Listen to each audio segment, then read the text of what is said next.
नमस्कार। आप सुन रहे हैं द बॉलीवुड रेडियो और मैं हूं आपके साथ आकाश।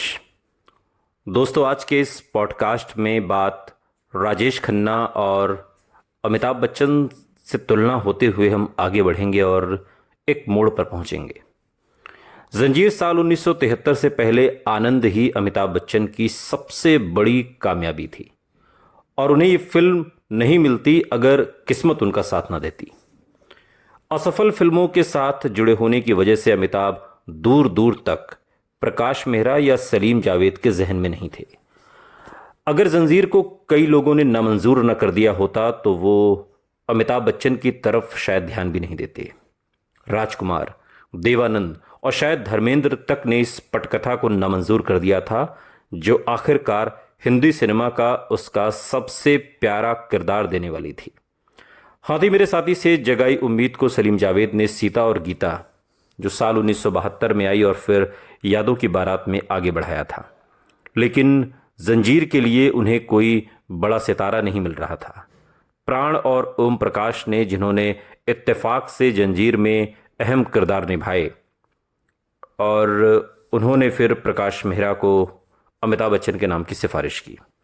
प्रकाश मेहरा खास खुश नहीं हुए और दोनों लेखकों से बॉम्बे टू गोवा, जो साल 1972 में आई थी, महमूद की फिल्म जिसमें अमिताभ बच्चन एक लीड रोल में थे, अमिताभ को देखने के लिए कहा, जो उस समय सिनेमाघर में चल रही थी। और उस फिल्म के क्लाइमैक्स में मारधाड़ वाले सीन ने जावेद अख्तर को यकीन दिला दिया कि अमिताभ बहुत बढ़िया विजय बन पाएंगे, और अगर वही मुहावरा इस्तेमाल करें तो बाकी इतिहास है, हम सभी जानते हैं। जंजीर की कहानी ऐसी नहीं थी जिसे राजेश खन्ना के साथ जोड़ा जा सके, लेकिन तर्क के लिए कह सकते हैं कि अगर प्रकाश मेहरा देवानंद को विजय की भूमिका में लेने के बारे में सोच सकते थे तो फिर राजेश खन्ना के मुख्य किरदार में होने के बारे में सोचना कोई बुरी बात नहीं होती।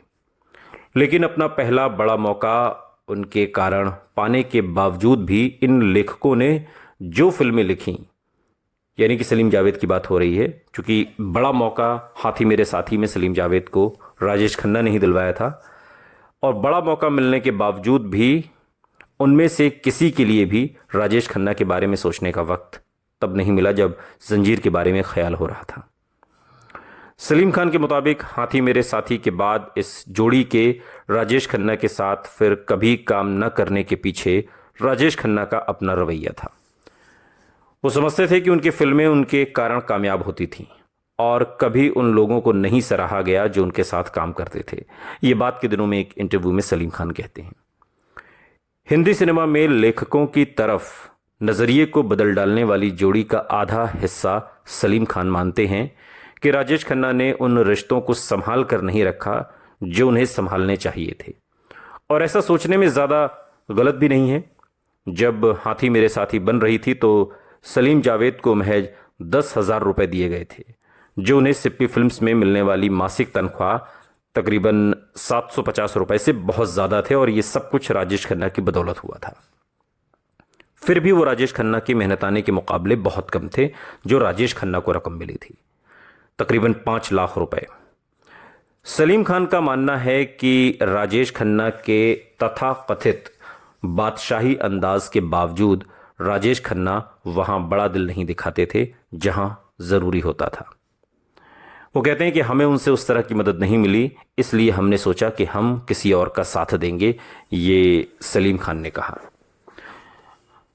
राजेश खन्ना की परेशान इंस्पेक्टर विजय के रूप में कल्पना कर पाना मुश्किल है, जो अंततः कानून को अपने हाथ में ले लेता है, लेकिन इसके लिए अमिताभ बच्चन का लिया जाना उनके करियर का एक नया मोड़ साबित हुआ, और जिसकी वजह से वो एंग्री यंग मैन का अवतार ले पाए और जंजीर के बाद सलीम जावेद की हर एक पटकथा के केंद्र में भी अमिताभ रहे। और आप अक्सर अपनी किस्मत को उसी रास्ते पर मिलते हैं जो आप उससे बचने के लिए अपनाते हैं। जब तक राजेश खन्ना और अमिताभ बच्चन दूसरी फिल्म के लिए एक साथ आए, बहुत कुछ बदल चुका था। हालांकि राजेश खन्ना अभी भी काफ़ी ज़्यादा बड़े सितारे थे। नमक हराम में वो उतने आत्मविश्वास से भरे नहीं थे जितने आनंद में थे, और राजेश खन्ना की हैसियत बदल जाने से ज़्यादा अमिताभ बच्चन की हैसियत में बदलाव की वजह से ये फ़र्क आया था वो अब भी अछूत नहीं रह गए थे जो वो पहले हुआ करते थे, और काफ़ी हद तक छिपे रिस्तम की तरह उभरे भी थे। राजेश खन्ना नमक हराम में सबसे अहम हस्ती बनकर शामिल हुए, लेकिन जब तक फिल्म दर्शकों तक पहुंची उन्होंने यानी कि राजेश खन्ना ने हवा के रुख को पहचान लिया।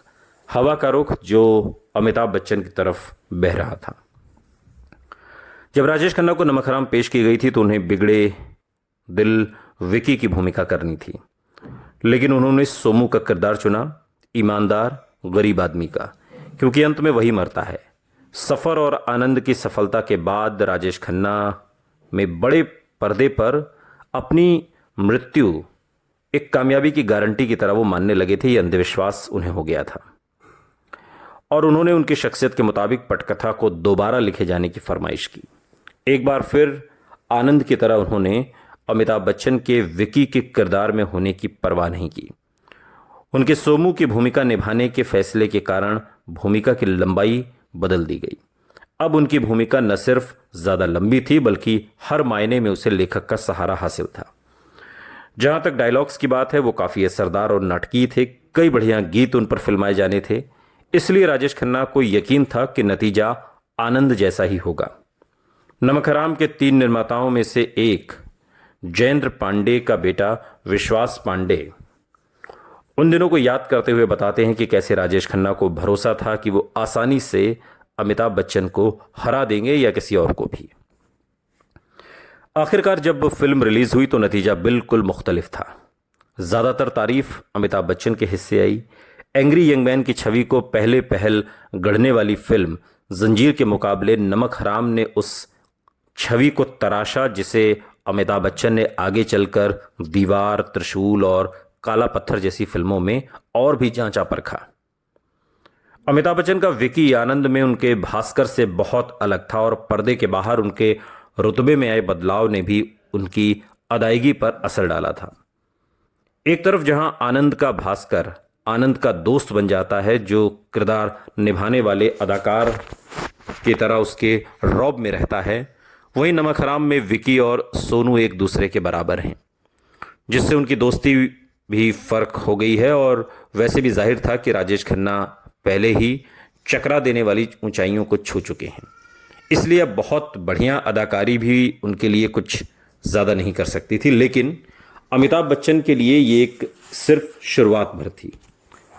आनंद के अंत में जब दर्शकों ने राजेश खन्ना को मरते देखा तो उन्हें किसी और की परवाह नहीं थी, लेकिन नमक हराम में राजेश खन्ना की फिल्मी मौत ने अमिताभ बच्चन को एक नया जीवन दिया।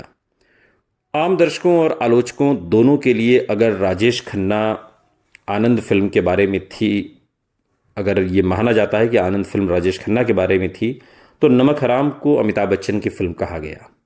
हालांकि दोनों फिल्मों के निर्देशक के लिए ठीक इससे उल्टा था। ऋषिकेश मुखर्जी वो अकेले हिदायतकार जिनके लिए राजेश खन्ना और अमिताभ बच्चन ने हर एक फिल्म में शानदार अभिनय किया।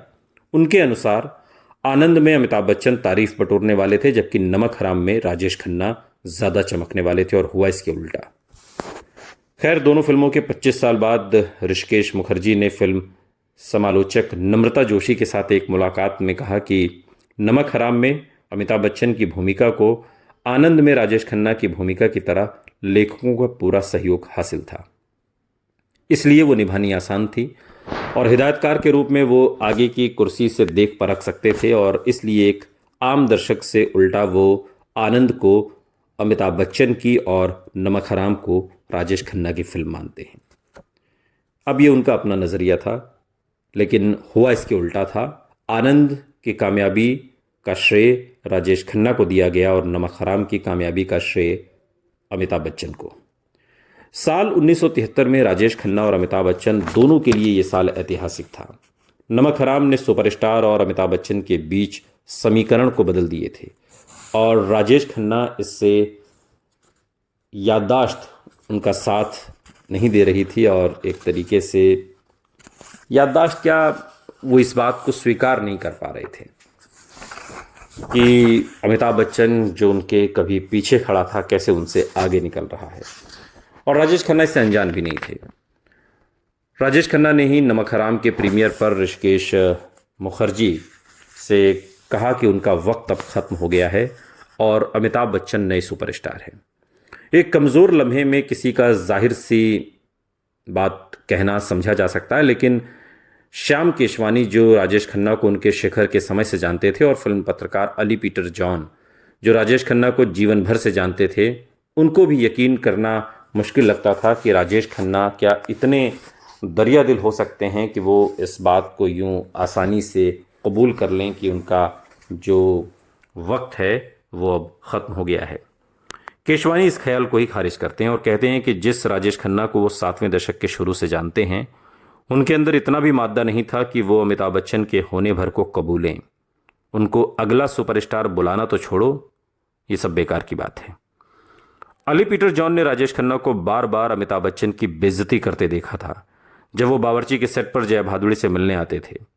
अली बताते हैं कि कैसे अमिताभ बच्चन जो भी ज़्यादा मशहूर नहीं हुए थे जब तक नमक हराम या जंजीर नहीं आई थी, खासकर अपनी उस समय की गर्लफ्रेंड जया और असरानी जैसे बाकी दोस्तों के साथ उनकी शूटिंग की जगह पर वो समय बिताया करते थे। एक बार उसने राजेश खन्ना को अमिताभ बच्चन को ताने मारते देखा, जिन्होंने लगातार अपनी दूरी और धीरज को बनाए रखा।